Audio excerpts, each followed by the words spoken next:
हाल चाल है? ठीक ठाक हो? तबीयत ठीक है? चेक कर लो भाई मेहनत होती पई ठीक है। ते अल्लाह पाक कहता है मेहनत का फल ते सबर का फल मिठा होंदा है ते इंशाअल्लाह जरूर मेहनत का फल भी मिलेगा ते सबर का फल भी मिठा होंदा है। सबर करो जरूर हर चीज़ तुहानू मिलेगी। क्यों साहब जी इस तरह ही है?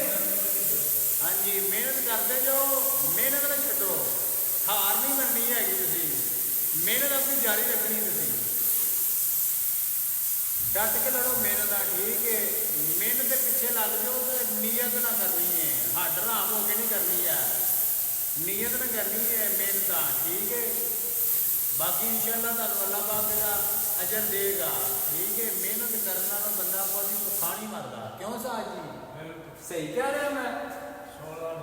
हाँ जी 16 आने सही कह रहा जी साहब जी।